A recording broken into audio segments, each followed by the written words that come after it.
Our third panelist is Rafael Lopez Aliaga. He's currently the member of Lima, Peru, the mayor of Lima, Peru, and he was required to stay in his capital city on urgent need, and so he will be addressing us this morning from video. He's the founder and current leader of the Popular Renewal Party since October 2020, and is also an entrepreneur and co-founder of the Acres Group, among other companies and initiatives. He's a civil engineer and has been professor at the National Engineering University in Peru, and as I mentioned, is currently the mayor in the capital city of Lima, Peru. We'll now hear him over video.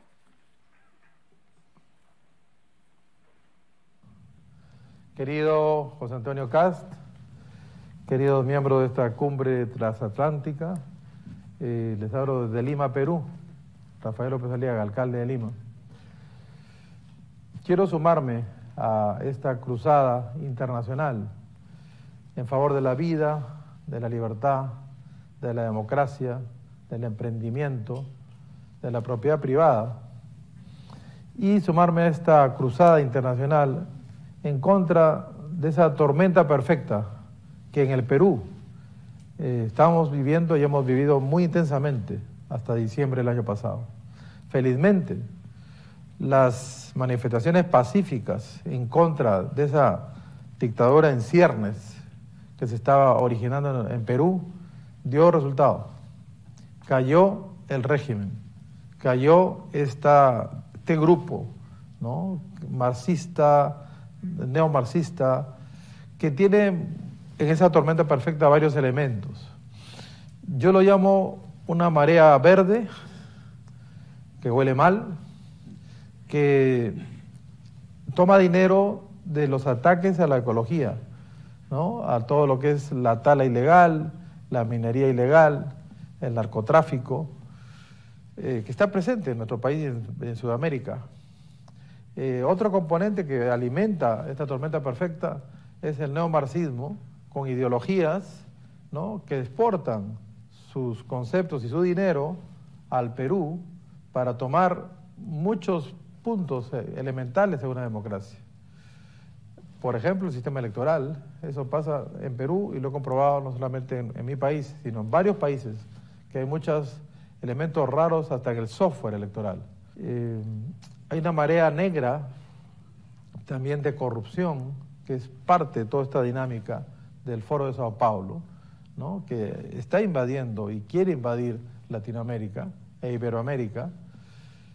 Y estamos justamente haciendo la pelea, pero son varios frentes, ¿no? El frente antiecológico, el frente del neomarxismo, y que tiene estos reyesuelos, ¿no?, que tienen pues este concepto de que tiene que haber más pobres para poder subsistir.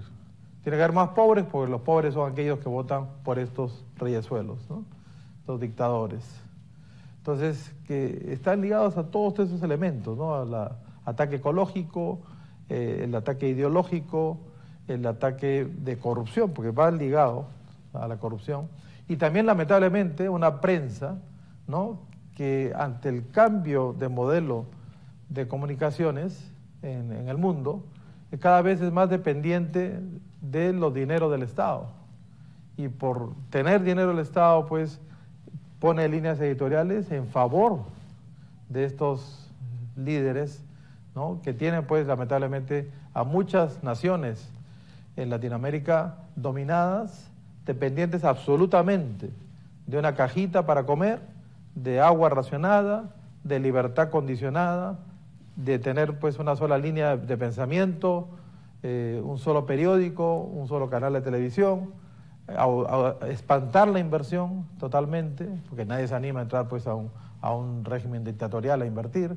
no hay ninguna seguridad jurídica para así hacerlo, no respetan el emprendimiento, ¿no?, ni la propiedad privada, el derecho a propiedad privada de cada ciudadano. Entonces, todo ese modelo fracasado, ¿no?, que tiene varios exponentes en Latinoamérica, eso es lo que se quiere traer pues a Perú, a Chile, a Colombia, a varios países, de Ecuador, en general a todo Iberoamérica.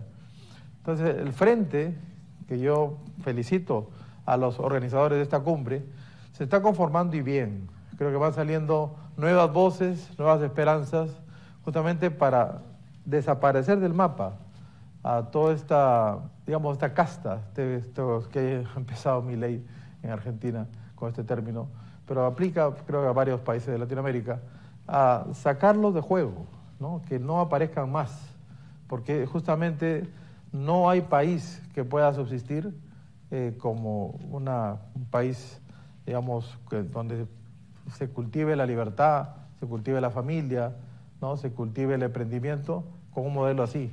Un modelo neomarxista no funciona en ninguna parte del mundo. O si funciona, funciona pues a sangre y fuego. Y funciona pues a hambre y miseria. Yo quiero invitarlos a Perú para la próxima cumbre transatlántica. Creo que Lima reúne todas las condiciones para poder desarrollar este tipo de eventos de manera pues totalmente satisfactoria para todos.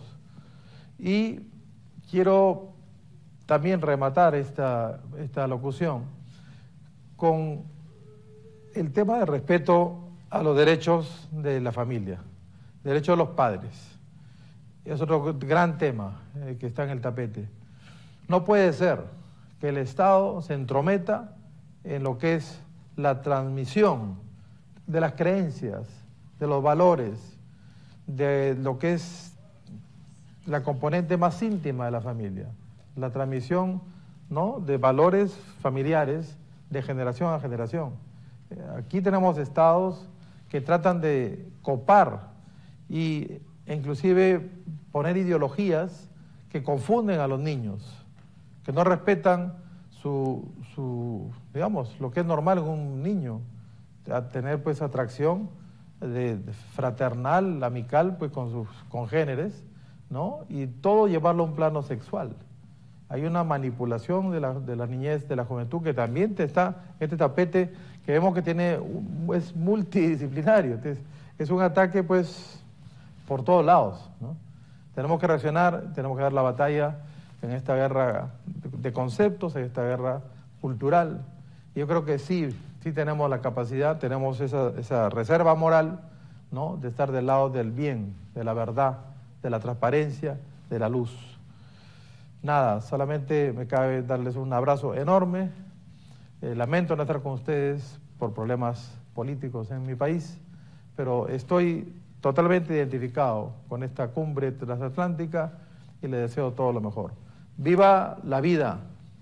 ¡Viva la libertad! ¡Viva la familia!